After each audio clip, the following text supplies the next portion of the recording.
everybody, Wild Boy here. Welcome back to another video. Now, I've been putting off this video for no reason other than been working a lot and all that. But first off, I want to let people know that I'm recording this at 11 o'clock at night. I been out and about all day.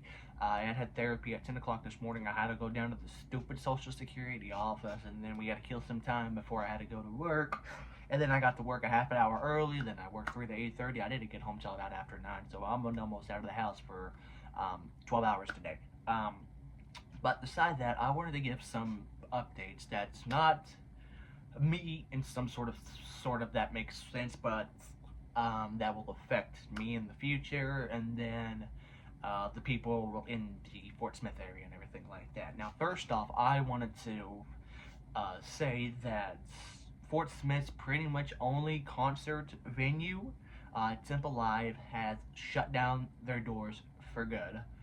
And for the last couple of years, they have expanded to a couple of different locations. I know they had a Temple Live venue in Wichita, Kansas. They had one either in Cleveland, Ohio, or Columbus, Ohio. I'm not 100% sure. And then they had a couple of other different locations. And then as time went on, they started shutting down the other locations. And then one of the local Arkansas news channels made the article today that Temple Live has not only shut down their main location here in Fort Smith, but shut down every Temple Live venue throughout the states and everything like that, which sucks, obviously, because with Fort Smith, nothing ever excited happens here. It's either up in northwest Arkansas where everything's at, but like I said, this kind of upsets me because it was a really great venue, and I hate to see it just pretty much sitting there now. They have had a lot of people come to play there, a lot more than once and everything like that. They opened up the venue here in Fort Smith in 2017, and then throughout 2018 they said more concerts, then 2019 more concerts, and then they had a couple of different concerts right before COVID, and then they had made a national headline news where they had the first ever social distancing concert. I can't remember the artist or whoever it was, and then when everything started opening back up, they started getting more artists and everything like that, and they had still a lot of people to play. I know one of the people was Queenshire. That was the only one. That was the one that a lot of people were really disappointed. They had a couple of comedians coming down, a couple of country singers and everything like that. And what sucks about it is they never told anybody until they just completely shut down, or kind of like pretty much did a quiet shutdown pretty much. But yeah, they completely gone. Every Temple Live, especially here in Fort Smith, and of course the one in Wichita and everything there, it's all gone. So just another reason, try to get out of here, in Fort Smith and everything like that. And of course, yes, Fort Smith is home, but it has not been good, especially shutting down these places going out of business, and they're tearing out buildings, and then they're replacing it with either a Dollar General, a bank, or a Casey's General Store. They shut down 2 gas stations that had Godfather's Pizza in here, which is a really good pizza place. They shut down those gas stations with the Godfather Pizza, and they rebranded those to pretty much a Casey's now. When Casey's made its way down here, they opened up a couple of one in Fort Smith, one here in where I used to work at and everything like that. But now you can't go down a half a mile down the street anywhere in Fort Smith without a Casey's popping up. Fort Smith City Board turned down the offer to have a nuclear waste facility, but yet they'll have, all this. And yet there is literally, if you live in Fort Smith, they have a bank on every single street, more than one bank. And what's crazy is that Fort Smith, like all of the United States, claim to have no money about this. It's just because that's what I've seen going on. The mayor of Fort Smith, Mayor George McGill, that can't stand. He's been mayor of Fort Smith since 2019, and he's, from what I've heard, like with all the other presidents taking our taxpayers' money and vacations and stuff like that, which you can go into more detail. You just type in Mayor George McGill and everything like that. He's not a good person and everything like that, which I'm not going to go into too much of that. But anyway, it sucks that they shut down the concert venue for miles around. They used to do concerts at the Fort Smith Convention Center, and then that pretty much stands there. They said they aren't going to do a tear down Temple Live or anything. Maybe they'll open back up maybe sometime, I don't know. But that means if I want to go to a concert, whether it's in a big stadium or a little venue, I either have to go 120 miles into another direction, whether it be up the Walmart Amp and Rogers, or even JJ's Live, which is now the Ozark Music Amphitheater or something like that. Or it's one of the venues in Tulsa, whether it be the BOK Center, the Tulsa Theater, Kane's Ballroom, whatever, something like that. But so, so does that mean am I gonna go to? Am I done with concerts for good? Absolutely not. I just gotta have to find the right venue and everything like that. And of course, if I want to go see a big major artist in a big stadium, we have to go to Tulsa at the BOK Center and everything.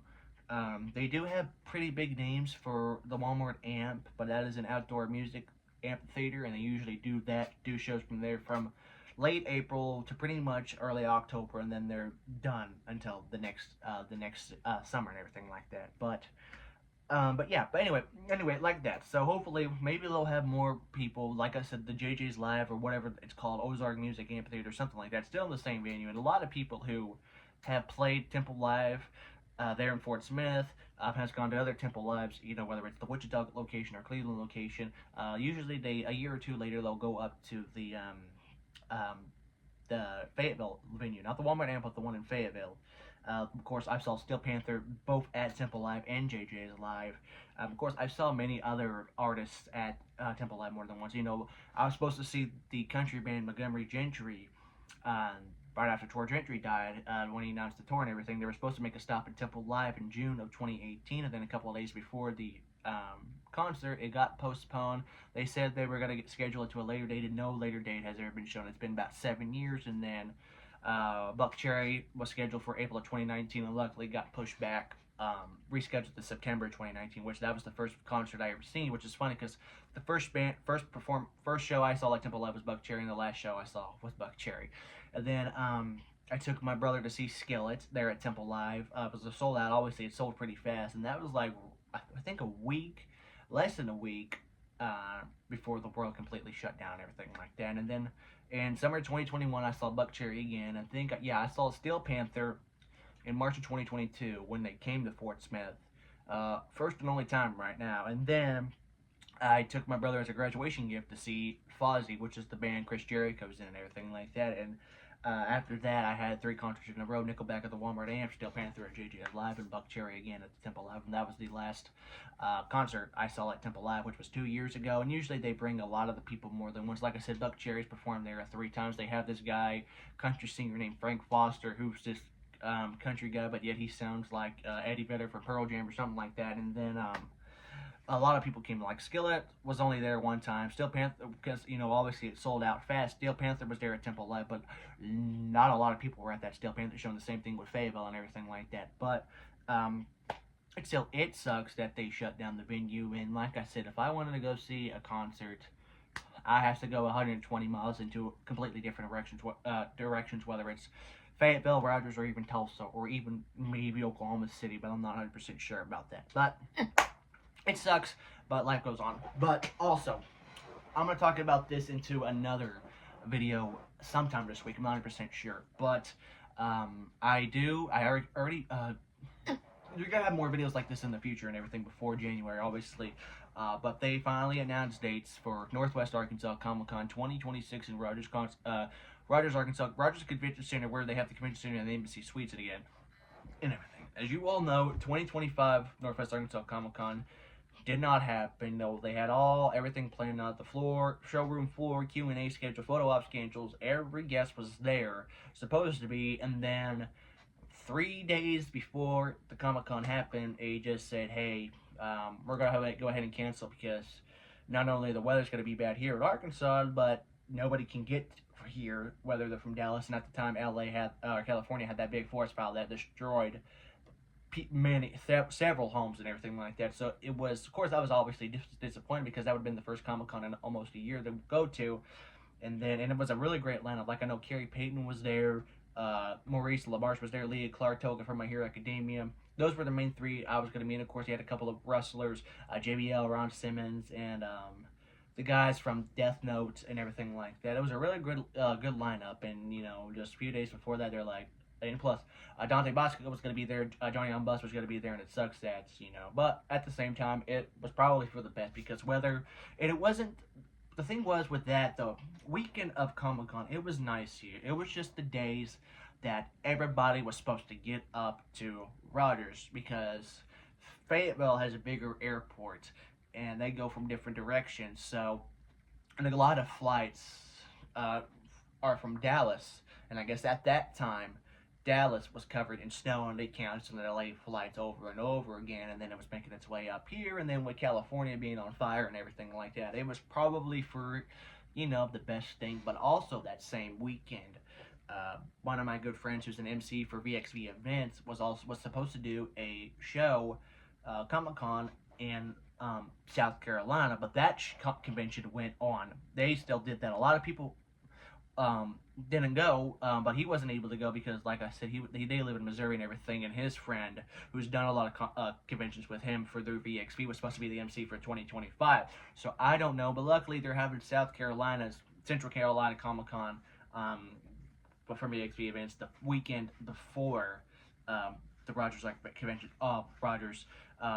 convention. So hopefully they'll both be there. If not one of them be there, it's the same company that's done it for since 2023 and everything like that. And of course in 2024 they still had the convention go on, like that Saturday. Like if you would have saw the video, that Saturday it was cold, freezing, but the sun was out, it was sunny and everything like that. And then come morning it was cloudy, and then the snow was about to get in. That's why I had to go home at 7:30 in the morning before the snow hit. And they still did the convention on Sunday, but they called it at 3:30, which was an hour and a half before the convention ended. So it wasn't too bad of a waste time and everything like that. And of course, and that's why I always tell people, having a convention in Arkansas from December to February, it's gonna be hit or miss, because with them, because the first year I went, beautiful weather, a little bit chilly, but nothing too bad. The 2024, yes, I got to go, but it was just for one day, but still got to stay in the hotel and everything. 2025, it was out the window and everything. So hopefully, knock on wood, that, the convention will be going on. They already announced 2 guests so far. Tickets have already been on sale. I already bought the ticket and everything, which it's not through Tixter this time. It's from the people from the ticket page that did GalaxyCon, who does the GalaxyCon page. It's still from VXV, still wholly on the event, but the ticket where to buy tickets is, Eventee, which I'll do another video another time doing this. But I'll do it. It's late at night. I'm gonna try to get this upload everything before I go to bed. But I'll do another video later in the week. With more updates about, guests. Like I said, they only have 2 guests so far. Cale Mitchell from Keenan and Kale Goodburger and everything like that, and Kyle Herbert, an anime voice actor who plays, I think it's Fat Gum in My Hero Academia. Of course, he does a lot of, Funimation dubs and everything like that. I think that's one of the cool things I like going about these conventions, whether it's GalaxyCon or the ones for VXV event. Of course, with Comic-Con convention, you'll have, a little bit of everybody, from voice actors, regular actors, wrestlers, sometimes a musician if you're lucky. But luckily, there's at least every convention I have gone to, even before I started getting into anime, they have at least had 1 or 2 people from Funimation, or at least somebody who has done My Hero Academia. For example, in my first ever Comic Con in 2023, J. Michael Tatum was there, and his husband, Brandon McKinnon, was there, and Eric Bell was there. They all worked for Funimation, and they were all in My Hero Academia. In 2024, when I went back to Northwest Arkansas Comic Con, Kellen Goff was there. He played Overhaul in My Hero Academia. He does a lot of voice work for the Five Nights at Freddy's games and everything like that. And then in 2024, when I went to Missouri, when I met Steve Burns from Blue's Clues and everything, Caitlin Glass was also there, an anime voice actor. And this was when I started to get more into anime. Not into My Hero Academia, but into anime. And I know a little bit of Caitlin Glass's work, but not just My Hero Academia, which is her known role as Mina from My Hero Academia and all that. And then in 2024, when I was supposed to go to Oklahoma Comic Con in Tulsa, the only person I was going to meet there when I was supposed to go was Tom Kenny, voice actor, SpongeBob, and everything like that. Of course, they had Sherman Lee there, who plays Lucy in Fairy Tale, and all of that. And then, like I said, 2025. Northwest Arkansas Comic Con, that was supposed to happen but never did.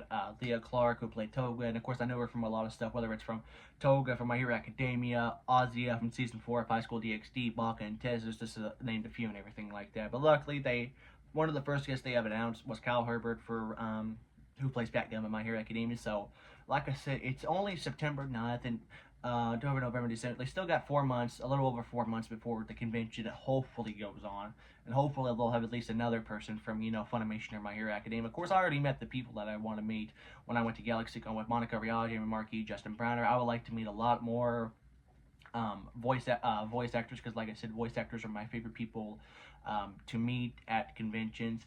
And of course, I could have got I'm kind of heaving haw about an autograph from Kellen Goff and Chris Wamkamp, overall in Ozawa, but I wanted to get an autograph from Shermie Lee because I started getting into Fairy Tail and everything like that. And of course, Heaven's Lost Property is in my top 10 favorite anime, so I had to get an autograph, an Icarus autograph, and everything like that. But like I said, hopefully they'll announce some more people soon. But like I said, I already bought the tickets, I already booked the hotel and everything like that. So, and luckily I booked it through Hilton.com and not Booking.com, because last year, the day the day that they canceled Comic Con was the day.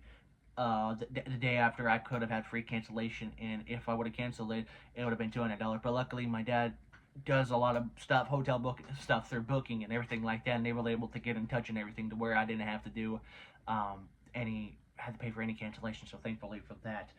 Yes, I did get my refund pretty fast with that and everything like that, and also but yeah, I also have it on the Hilton website. I made a Hilton account to book it through there. It was a lot cheaper to do it too and everything like that. And hopefully that I got until that night. I got till the convention's at January 17th, I think it's alright. I already put in time off. I already booked the hotel. I already bought the ticket and everything like that. And if I'm looking correctly on the calendar, yeah, it's going to be January 17th and 18th, the third weekend in January. So, and I got till that Friday, the January 16th at 11:59 to cancel the hotel. So somehow, if they do cancel the convention like they did this year, I have until that night before midnight to cancel it. So they say if they cancel the convention again on Wednesday the 14th, then I'll be able to cancel it, have free cancellation and everything like that.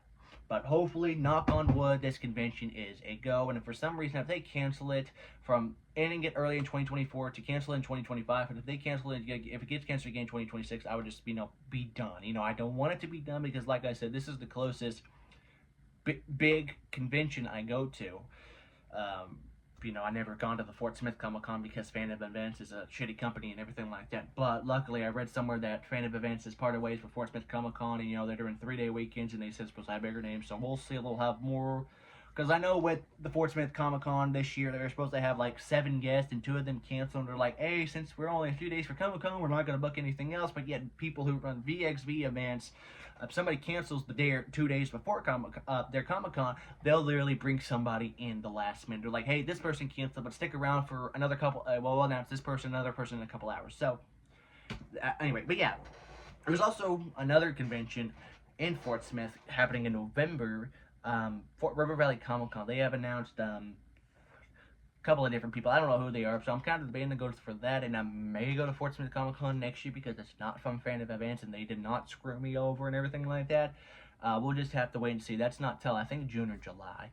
Of course, as I'm recording this, Arkansas Comic Con in Little Rock is this weekend. I've been trying to go to that one since 2022, and to no avail because a lot of people who live in Arkansas who don't live in Little Rock cannot stand Little Rock, and yes, it is a bad town or a bad city with a lot of crime and everything like that. But the Comic Con's in a good venue. It's in a good part of Little Rock, and I keep trying to talk to my parents and everything. And I've been trying to talk to a couple of coworkers from work to go and everything like that. I was hoping to go this year and everything like that because they got a good lineup like Tom Kenny, Shermie Lee, Jodie Benson, Todoroki's voice actor David Magreta or something like that. But luckily, they also like to book a lot of people because I know the one I went to in GalaxyCon, Shermie Lee was there, Jodie Benson was there. I didn't meet Jodie Benson. I wanted to meet Tara Strong, but me and Rowan, my friend who went, were supposed to wait at 89 over an hour Sunday to no avail to her showing up. I know she was same thing with Helen Hunt. I know they were somewhere in that building or somewhere in the area. I did not get a glimpse of their face. But still, plus Dad said if I want to go to GalaxyCon next year in Oklahoma City, he'll take me and everything like that. My friend Rowan, like I said, who was in the video, the Galaxy Company, he said he's definitely. I talked to him to say, if he wanted to come down to Northwest Arkansas Comic Con in January, because he lives in Chicago, and luckily Chicago is one of those is the one of the places you can actually fly from Chicago to Fayetteville's airports and everything like that. So hopefully be able to figure that out. He said if he wasn't able to go to that one, he will be able to come to GalaxyCon again, and he said he may bring his friend this time. So we'll just have to wait and see. But of course, GalaxyCon falls on Memorial Day weekend again. Perfect time for weather and everything. Perfect season for weather and everything like that. But like I said, having a Comic-Con in Arkansas from December to February is kind of hit and miss. But I do know that they are having Missouri Comic-Con again in April of 2026, and they're people who VXV Events is also doing a anime convention and a horror convention the same weekend in the same building and everything. And I'm going to talk to my parents about that tomorrow, instead of going to Toon Fusion, because Toon Fusion's the first weekend of October, and then the next weekend is that convention. So maybe if I can talk to them about switching the dates and everything. I said if not, I'm fine with going to either or, but I should have got the ticket for this convention. But still, Toon Fusion sounds like a lot of fun. But I definitely want to go to a horror convention, see what's like. Like I said, Lisa Wilcox, who plays Alice in Nightmare on Elm Street, Dream Child, and Dream Master's going to be there. They just announced Devin Sawall the other day. Caroline Williams, who played the lead girl in Texas Chainsaw Massacre 2, Lee Majors, a lot of good names are going to be there, and of course, a lot of animated voice actors and everything like that. But hopefully, I'll be able to figure it out and everything like that. But like I said, this video's been going on long enough. I was supposed to make this like a 10-minute video saying, hey, Temple Live can't shut down their doors and everything like that. But sometime this week, maybe I'll record tomorrow before work. Hopefully I don't gotta be in Fort Smith all day tomorrow before work and everything. But I will get the first video update for Northwest Arkansas Comic Con. We just have to figure out when I have to do it. But anyway, hope you guys enjoyed the video. Sorry this video went on too long, way longer than it should have been. But if you did enjoy the video, update video, it was a boring video, give me a thumbs up. Check out my social media down below. I got Facebook, X, Blue Sky, DeviantArt, or whatever you want to find me. Just all down there. I'll figure it out. But anyway, hope you guys enjoyed the video. As always, I'll see you guys next time. Take it easy.